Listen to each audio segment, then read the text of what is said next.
우리는 교회에 왜 다녀야 하는가에 대해서 배우고 있습니다. 그죠? 첫 번째로 우리는 교회 왜 다녀야 되냐? 배우고 훈련받기 위해 교회 다닌다라고 하는 것을 우리가 배웠습니다. 교회에서 천국 생활을 배우고 천국 생활을 훈련받기 위해서 우리는 교회에 다닙니다. 천국 가기 위해서 꼭 배우고 훈련받아야 할 것이 있다. 그래서 교회에서 그거를 천국 가기 전에 꼭 배워야 된다고 말씀드렸어요. 그것은 사랑, 감사, 그 다음에 이기적인 것이 아니라 배려와 희생, 그리고 믿음, 이렇게 네 가지를 배웠죠. 더 많은 것이 있지만 일단 네 가지를 제가 말씀을 드렸습니다. 천국은 어떠한 곳이냐? 사랑이 있고 감사가 있고 배려하는 곳이며 믿음이 있는 곳이 바로 천국입니다. 사랑과 감사가 없고 배려와 믿음이 없는 곳은 그 자체 지옥입니다. 이 땅의 교회에서 우리는 사랑과 감사 그리고 배려와 신뢰, 믿음을 배우고 훈련받기 위해서 교회를 다닙니다.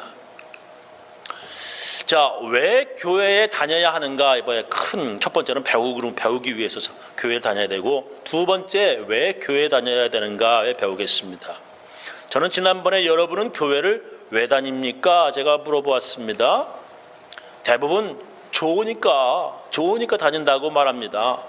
교회 다니는 것이 안 다니는 것보다 좋으니까, 행복하니까 교회 다닌다고 하는 것입니다. 결혼 왜 합니까? 결혼하는 것이 안 하는 것보다 좋으니까 결혼하지요. 그러니까 행복하기 위해서 결혼합니다. 교회 왜 다닙니까? 행복하기 위해 다닙니다. 교회 다니면 복 받는다고 하니까, 우리 가정에 그리고 우리 자녀들이 복 받는다고 하니까 교회를 다니는 것입니다. 결론적으로 말하면 교회에 복 받기 위해서 다니는 것입니다.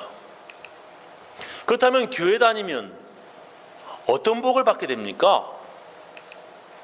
우리가 복에 대해서 알려면 먼저 이 복은 행복과 다르다라고 하는 것을 우리가 알아야 합니다.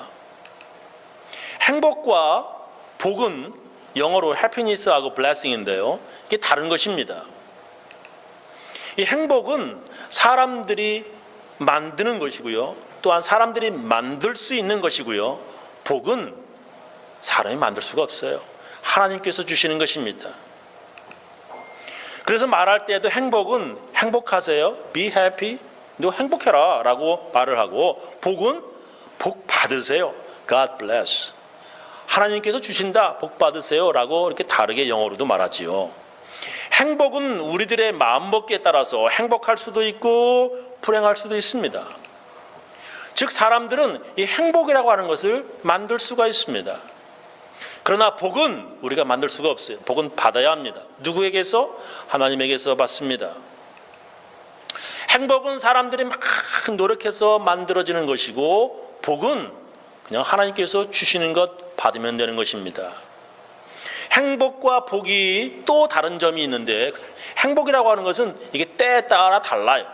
이게 행복이었다가 그것이 나중에 지나면 거의 불행이 될 수도 있는 거지만, 그러나 복은 영원한 것입니다. 한번 복이면 영원한 복이에요. 행복은 자주 변합니다. 그래서 어떤 때는 그것이 행복이었는데 나중에 보면 행복하지 않습니다. 예를 들면 돈이 많은 것이 행복이었어요. 가난한 것이 불행이었습니다. 그러나 그 돈 때문에 가족끼리 서로 원수가 되고 죽이려고 합니다. 전에는 그것이 행복이었지만 이제는 그것이 불행의 원인이 되었습니다. 차라리 가난했을 때가 더 좋았어, 서로 나누며 살던 그런 때가 행복한 때였어 라고 말하게 되는 것입니다. 이렇게 행복은 때에 따라 달라집니다. 그러나 복은 수천 년이 지나도 그때도 복이었고 지금도 복이 되는 것이 바로 이 복입니다. 하나님의 복은 예전이나 지금이나 그리고 미래에도 변함없이 복이 되는 것이 바로 복입니다. 바로 그런 복을 받기 위해서 우리는 교회에 다니는 것입니다. 여러분은 그런 복을 받으셨습니까? 자, 그렇다면 하나님께서 주시는 복은 어떤 것일까? 이걸 좀 잘 알아야 되겠어요. 하나님께서 주시는 복이 어떤 것입니까? 첫 번째로는 평안입니다. 하나님께서 하나님의 백성들에게 평안의 복을 주시겠다 성경책에 이렇게 약속하십니다. 시편 29편 11절에 보면 여호와께서 자기 백성에게 힘을 주시며 여호와께서 자기 백성에게 평강의 복을 주시리로다 이렇게 말씀하세요. 하나님께서 주시는 평안의 복은 이 세상에 주는 평안과 다릅니다. 예수님께서 요한복음 14장 27절에 이렇게 말씀하시죠. 평안을 너에게 끼치노니 곧 나의 평안을 너에게 주노라. 내가 너에게 주는 것은 세상이 주는 것과 같지 아니하니라. 너희는 마음에 근심도 말고 두려워하지도 말라 이렇게 말씀하시지요. 하나님께서 하나님의 백성들에게 평안의 복을 주시겠다 약속하셨습니다. 예수님께서는 나의 평안을 너희에게 주겠다 이렇게 말씀하십니다. 그런데 예수 믿고 교회 다니면 정말 평안이 오는 것입니까? 역사적으로 살펴보면 예전에는 다른 신들과 우상 섬기다가 이제 세례받고 예수 믿게 된 사람들이 이게 엄청난 박해를 받습니다. 로마 시대에도 그리고 지금 우리가 사는 이 시대에도 세계 여러 곳에서 예수 믿는 사람들은 위협을 당합니다. 종교의 자유가 없는 땅에서 예수를 믿는다는 것 때문에, 예수 믿는다는 것 자체 때문에 크리스천들은 옥에 갇히고 매를 맞고 재산을 뺏기고 심지어 죽임을 당합니다. 그게 평안입니까? 그럼 박해를 받는 것이 복입니까? 그렇다면 저는 그렇게 말하는 사람들에게 제가 이렇게 묻겠습니다. 그런 곳에서 아무 박해받지 않고 성공하며 편안하게 잘 먹고 잘 사는 것이 복입니까? 예를 들면 예수 믿고 교회 다니면 옥에 갇히는 북한 땅에서 잘 먹고 잘 사는 것이 복입니까? 북한 독재자 김정은처럼 돼지처럼 그렇게 잘 사는 게 하나님의 복입니까? 종교의 자유가 없이 내가 믿고 싶은 기독교와 예수를 믿지 못하는 자유가 없는 나라에서 돈 많이 벌고 떵떵거리면서 부자로 잘 사는 것이 이게 복입니까? 사람답게 살 수 없는 곳, 인간의 기본적인 자유가 없는 나라에서 잘 산다고 하는 것은 이게 복이 아니라 저주고요, 또한 죄입니다. 기본적인 자유가 없는 북한 땅에서 잘 먹고 잘 사는 사람들은 하나님의 심판을 받고 지옥에 가게 될 것입니다. 차라리 그런 땅에서 탈출했다는 것이 복이 아니겠습니까? 차라리 그런 땅에서 빨리 죽는 것이 복이 아니겠습니까? 최초의 기독교인들이 그런 자유가 없는 로마 제국에서 사는 것보다 죽음을 택하였습니다. 기독교인들이 예수 믿는다고 하는 이유로 목이 잘려 죽고 짐승에게 찢겨 죽었습니다. 로마 제국의 시민들은 원형 경기장에서 기독교인들이 무참하게 죽임당하는 잔인한 장면들을 구경했습니다. 여러분은 개 죽이는 것 보신 적 있으십니까? 저는 어렸을 적에 한국에서 동네 사람들이 개를 잡아먹으려고 몽둥이로 무참히 죽이는 것을 어렸을 적에 본 적이 있습니다. 너무나 끔찍했습니다. 다시는 보고 싶지 않은 장면이었습니다. 근데 죽이는 이 사람도, 그 개 죽이는 거 보는 사람도 즐겁지 않습니다. 개 죽여도 그 정도인데 사람 죽인다고 하는 것은 정말 끔찍한 일입니다. 보는 사람들도, 멀리서 구경하는 사람들에게도 사람 죽이는 것은 정말 끔찍한 장면입니다. 로마 시민들이 그런 기독교인들이 죽이는 끔찍한 장면들을 경기장에서 구경했다는 것입니다. 그런데 그들의 눈에 정말 놀라운 장면이 눈에 들어옵니다. 뭐냐면 이 기독교인들이 소리와 비명을 막 지르고 말이요, 죽어가면서 이를 바닥바닥 깔면서 저주하면서 막 이렇게 죽을 줄 알고 예상을 했는데, 이게 기독교인들이 찬송을 부르면서 저 하늘을 바라보면서 아주 편안한 얼굴로 죽는다는 것입니다. 그리고 자기들을 이렇게 죽이는 저 사람들을 용서해달라고 예수님께 기도하며 죽어갑니다. 로마 시민들에게는 그들의 죽음은 너무너무 놀라웠고 기이한 장면이었습니다. 도저히 이해할 수도 없고요, 잊을 수 없는 장면들이었습니다. 오늘 우리가 함께 읽은 말씀에도 스데반이라고 하는 집사가 예수 믿는다고 하는 이유로 돌에 맞아 죽습니다. 근데 스데반이 이렇게 말하지요. 저희가 돌로 스데반을 치니 스데반이 부르짖어 가로되 주 예수여 내 영혼을 받으시옵소서 하고 무릎을 꿇고 크게 불러 가로되 주여 이 죄를 저들에게 돌리지 마옵소서, 이 말을 하고 자니라, 그렇게 성경에 기록됩니다. 여러분, 이 평안이라고 하는 것은 죽음 앞에서도 평안할 수 있는 아주 강력하고 놀라운 힘입니다. 많은 사람들이 죽음을 무서워합니다. 아니, 죽음보다도 더 무서운 거는 죽음 후에 알 수 없는 세계가 있다고, 알 수 없는 세계로 간다, 뭐 그런 것이 더 무섭습니다. 죽음 후에 천국과 지옥을 전혀 믿지 않던 사람들도 이게 아주 꺼림칙하면서 죽음 후에 세계가 있다고 하는 것, 이것이 아주 꽤 두려워하게 만드는 것입니다. 지옥에 갈지 모른다고 하는 두려움과 죽음 후에 하나님의 저주가 더 무서워서 사람들이 죽을 때에 안 죽으려고 바득바득 악을 쓰는 것입니다. 안 죽으려고 막 그래요. 어떻게든지 막 살려고 막 그래요. 목사들이 죽어가는 사람들의 귀에 마지막으로 최선을 다해서 들려주고자 하는 말이 당신 죽으면 하나님의 품에 평안히 안긴다라고 하는 평안의 메시지를 죽은 사람의 귀에 계속 전달합니다. 오직 예수님을 믿음으로 말미암아 모든 죄악을 용서함 받고 이제 눈물 많고 한많았던 이 땅을 떠나서 예수님의 품으로 평안의 세계로 간다고 하는 메시지를 전하는 것입니다. 바로 그것이 하나님께서 주시는 평안의 복입니다. 예수님을 제대로 믿는 사람들에게는 바로 죽음 앞에서 감사할 수 있는 평안의 복을 받습니다. 오히려 다가오는 죽음을 두 손을 들어서 기쁨으로 맞아들일 수 있는 것이 바로 이 평안의 복입니다. 죽음이 막 무서워서 막 아득바득하는 사람들은 있는데, 이 평안의 복을 받은 사람들은 아멘 주 예수여 어서 오시옵소서 막 이렇게 죽음을 기다리면서 환영하는 사람들이 있다는 거예요. 저희 아버지는 2003년 췌장암으로 돌아가셨습니다. 병원에서 도저히 가망이 없다고 의사들이 이제 우리한테 말해줬어요. 우리 가족은 이 사실을 아버지에게 말해주어야 하는가 아니면 비밀로 해야 하는가 의논했습니다. 저는 미국에서 그 전화를 받고 한국으로 출발하기 전에 그 사실을 아버지한테 알려야 한다, 제 누님에게 말했습니다. 그래서 아버지께서 이제 죽음의 준비를 하시도록 해야 한다라고 제가 말했습니다.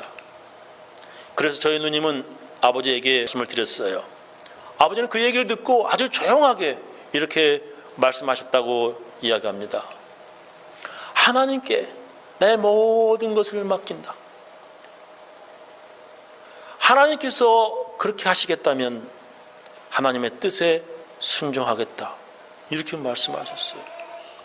그리고 나서 아주 편안한 얼굴로 돌아가셨다고 아버지 임종을 보지 못하고 조금 늦게 한국에 도착한 제게 말해 주었습니다. 하나님께서 주시는 평안은 그 어떤 것과도 비교할 수 없습니다. 그 어떤 것도 하나님께서 주시는 평안을 빼앗을 수 없습니다. 근데 기독교뿐만 아니라 다른 종교도 이런 평안함의 복을 준다라고 말합니다. 다른 종교도 있다는 거예요. 정말입니까? 다른 종교도 기독교만큼 이런 평안을 주는 것입니까? 동영상 하나 보시겠습니다. 노르웨이 오슬로에서 열린 노벨 평화상 시상식, 10대 인권운동가 말랄라 유사프사이와 인도의 반아동학대 운동가 카일라시 사티아르티가 나란히 노벨 평화상을 수상했습니다. 말랄라는 아이들의 교육권을 촉구하면서 수상 소감을 밝혔는데요. Why is it that giving guns is so easy, but giving books is so hard? Why is it? Why is it that making tanks is so easy, but building schools is so hard? I will continue this fight until I see every child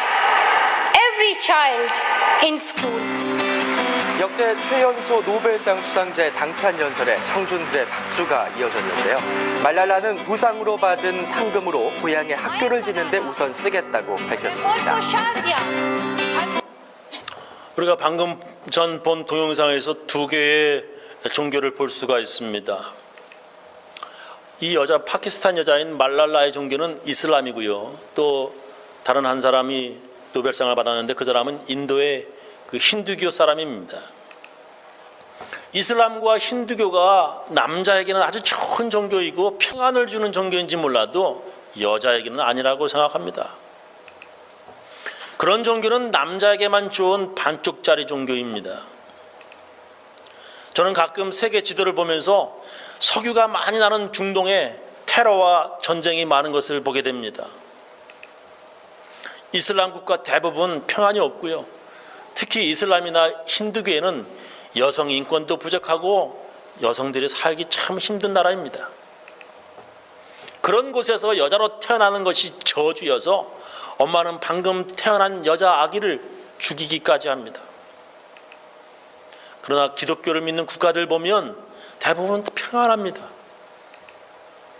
그래서 아프리카 이슬람 사람들이 말이죠, 목숨을 걸고 국경을 넘고 대서양 막 넘어가지고 막 지중해 넘어서 말이죠, 기독교 국가인 유럽으로 들어가려고 그렇게 아둥바둥합니다. 그들이 또 이슬람 사람들이 또 많이 들어가면 그 기독교 국가의 평안이 깨질 거라고 하는 것을 우리는 짐작할 수 있습니다. 그러나 그들은 목숨 걸고 기독교 국가 안에 들어가려고 합니다. 한국의 종교도 예전에 유교 믿고 불교 국가였지만 한국이 기독교를 받아들이고는 놀랍게 발전한 것을 우리는 이미 알고 있습니다. 남한보다 먼저 그리고 많은 교회가 있었던 북한이 기독교를 배척한 이후로 얼마나 가난한 국가가 되었는지 한국인이라면 너무나도 잘 알고 있을 것입니다. 북한은 처음에 남한보다도 신학교가 많고 선교사들도 많았습니다. 그래서 북한이 남한보다 더 잘 살았었어요. 그러나 예수를 몰아낸 북한은 평안을 잃었습니다. 예수님 대신 김정은을 모시는 북한은 더 이상 평안할 수가 없습니다. 기독교를 받아들이고 예수를 믿으면 하나님의 평안의 복을 받습니다. 믿기 어려우면 지도를 펴고 보십시오. 기독교는 다른 종교들과 달리 자유와 평안이 있습니다. 평안은 억압에서 이루어지는 것이 아닙니다. 예수님께서는 우리들에게 자유와 평안을 주셨습니다. 두 번째로는 교회 다니면 무언 복을 받냐? 두 번째는 구원입니다. 예수 믿고 우리는 어떤 복을 받게 됩니까? 예수 믿으면 구원받는 복을 받습니다. 구원이라고 하는 게 뭡니까? 구원은 이와 같은 것입니다. 동영상 하나 보시겠어요? 구원이 뭔지 보시겠습니다. 잃어버린 자식을 찾으려고 이슬람 무장 세력 IS의 본거지에 뛰어드는 서방 세계 부모가 잇따르고 있습니다. 테러를 저지르고 인질을 참수하는 과격함도 자식 챙기는 부모의 힘을 막지는 못했습니다. 장선희 기자의 보도입니다. 이슬람 국가 IS에 가담한 한 프랑스인 청년이 여권을 불태우며 가입을 권유하고 있습니다. 이 같은 IS 홍보 동영상을 본 쿠르드 이라크계 영국인 카림 모하마디 씨는 시리아 난민 봉사활동에 나섰다 IS에 가담한 19살 아들 아흐메드를 찾아 나섰습니다. 영국 신문 텔레그라프는 모하마디 씨가 터키와 시리아 국경을 넘은 뒤 IS 근거지에 있던 아들을 찾아내 영국으로 데리고 왔다고 보도했습니다. 지난해에는 네덜란드인 아버지가 이집트 카이로에 유학 도중 IS에 가담한 아들을 시리아에서 구출해냈습니다. They took all my clothes out. They put the cap on me. They hide me because they suspect me you are CIA. But at the end, they believe me and they let me go. And this same leader. 지난달 19일에는 네덜란드인 어머니 모니크 씨가 IS 주둔지에 잠입해 IS 대원과 결혼한 19살 딸을 구해내기도 했습니다. 젊은 혈기로 이슬람 무장단체 IS에 가담한 유럽 청년은 현재 3,000명 정도로 추산되고 있습니다. 대부분 SNS를 통해 IS의 선전물을 접하고 IS에 가담하는 것으로 알려졌습니다.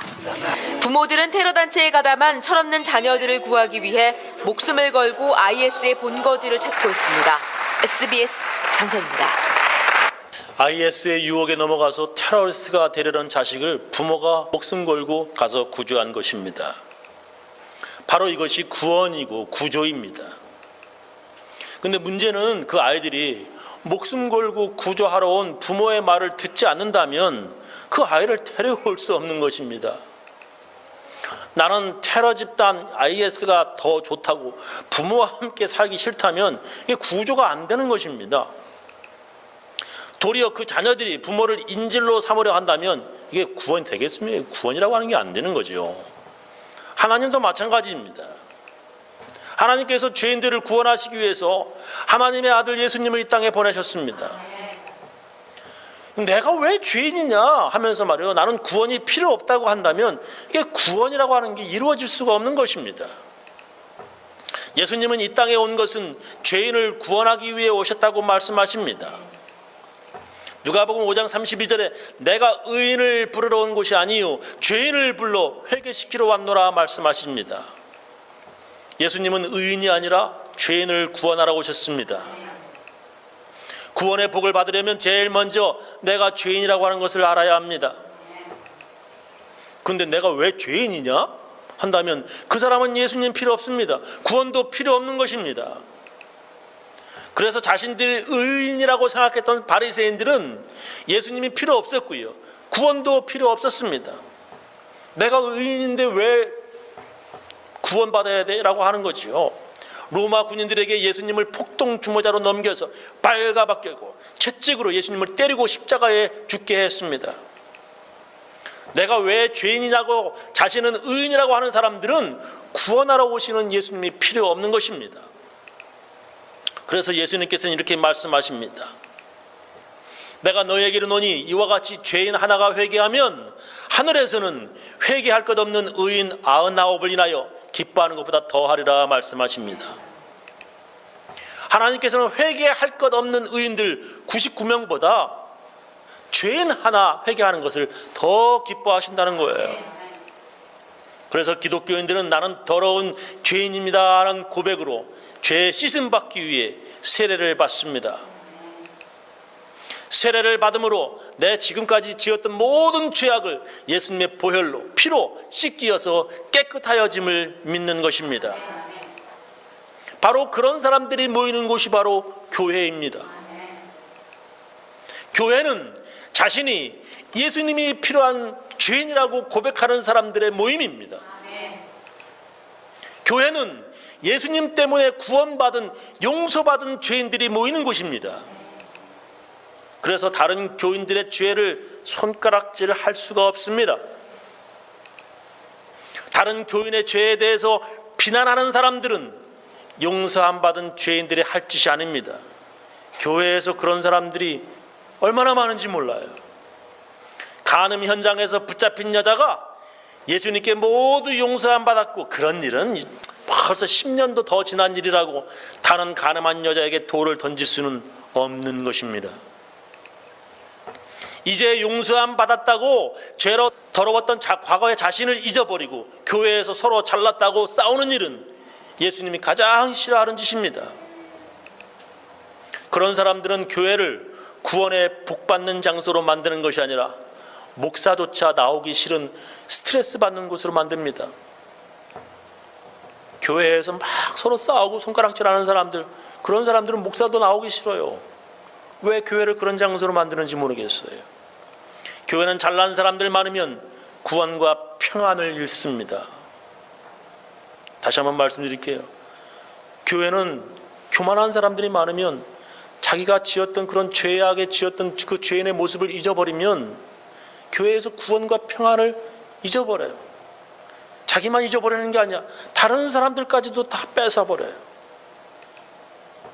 교회는 남의 죄보다는 자신의 죄에 더 민감하고 예민해야 은혜 받고 구원받는 곳입니다.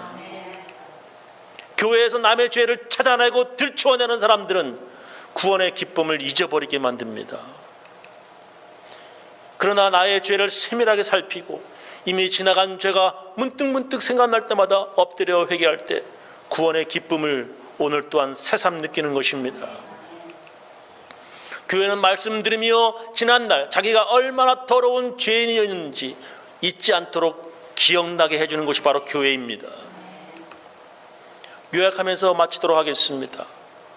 우리는 왜 교회 다닐까요? 복을 받기 위해서 다닙니다. 여러분은 어떤 복을 받기 위해서 우리가 교회 다니는 겁니까? 하나님께서 주시는 평안과 구원의 복입니다. 저는 우리 교인들 모두 교회 잘 다녀서 하나님께서 주시는 평안과 구원의 복 받으시기를 예수님의 이름으로 축원합니다. 기도하시겠어요?